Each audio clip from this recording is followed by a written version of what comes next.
Thinking about moving to Puerto Rico? Well, there are some hidden costs. No. And let's talk about those costs of relocating to Puerto Rico.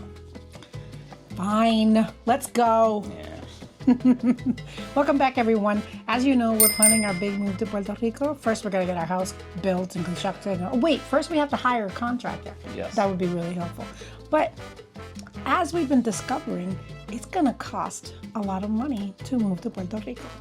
So the first thing we're going to be talking about is housing, because you're going to need housing when you're moving to the island.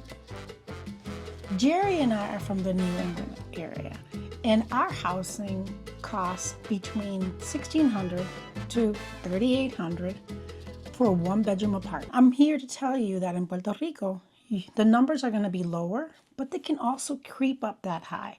So you're going to start between $800 to $2,000 in the Metro San Juan area for an apartment.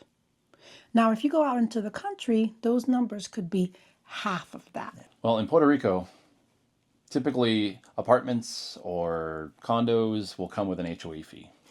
Additionally, if you choose to rent a house or buy a house in urbanización, gated community, those also are going to come with an HOA. So be mindful of what it is that you're renting or buying so that those HOA fees are not going to start creeping up into your monthly bills. Which they can. They can get pretty steep. So the next thing we're going to talk about is the transportation. So if you're from the city or a metro area, you understand that there's buses, trains, and cabs and everything. And that's true for San Juan, but once you get out of that area, it's mostly just local Wawas, like little buses. And really what you're going to be relying on is your own vehicle. So add into that cost of moving to the island a car. And one of the things that we found out is it's really expensive to buy a car in Puerto Rico because everything's imported. So we're not making cars in Puerto Rico. You're going to get an imported car and it's going to cost you a lot of money. And then you're thinking, I have a car in the US. Let's just ship it there. That can be a whole other video. Yeah. But yeah, typically it would basically, if you're going to buy a car from the dealership, it's going to be a markup, probably like 5-8%. Yep. And then if you're going to ship your car in, you're kind of at the mercy of the ferry, of the importer, because you got to pay a fee, and that fee is based off of whatever they think the car is worth in Puerto Rico. So you're not going to be able to get the car out unless you pay that fee. Correct. It's kind of like it's your own personal import tax. Yep. Welcome to the island of enchantment. All right, now you're going to have to eat. We all have to eat. So if you're thinking, I'm going to go to the island, I'm going to get a lot of the local produce, etc., you might get the produce, but you're not going to get anything else because everything on the island is imported. If you thought that you're going to reduce your costs in groceries, you're not. It's going to be the same as it is everywhere else. And we're comparing it to the prices in New England. I know other prices around the states can fluctuate, go up a little higher and lower, but it's going to be high. And that's really one of the final things that are going to be very expensive. And we'll go through the rest of the list and you'll see that some of the other costs you can make living in Puerto Rico more affordable. Now we have utilities to pay for. So the main ones are electricity, water, and cooking fuel. The water is the cheapest, believe it or not. And then electricity is pretty expensive, and the cooking fuel, depending on which one you choose, could be expensive also.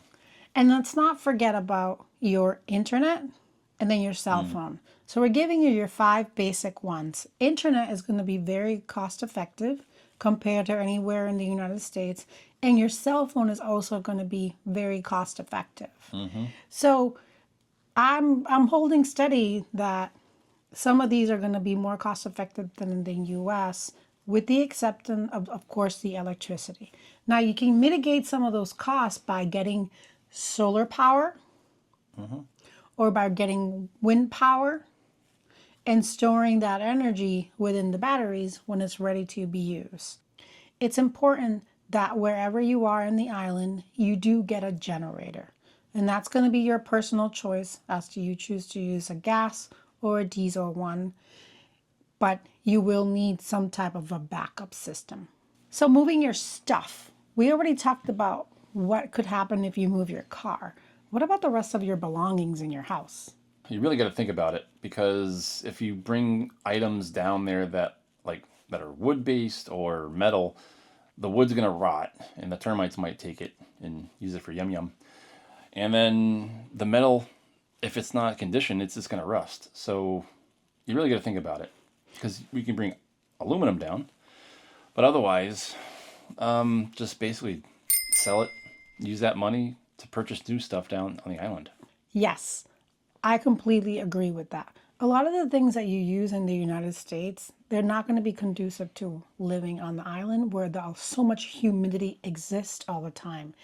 And in the United States, we live with our windows closed most of the time. In Puerto Rico, you live with your windows open most of the time.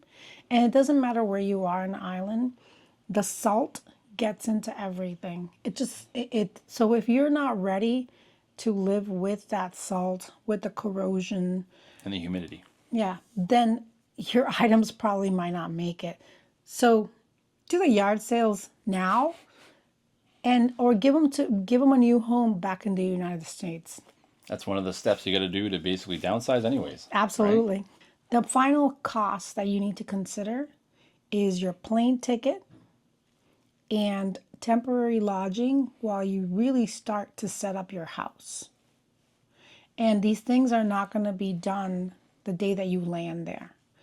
Ideally, you have done a lot of this legwork before you arrive, and you can get some of the utilities, the furniture, all that stuff that you would need done before you are permanently moved to the island.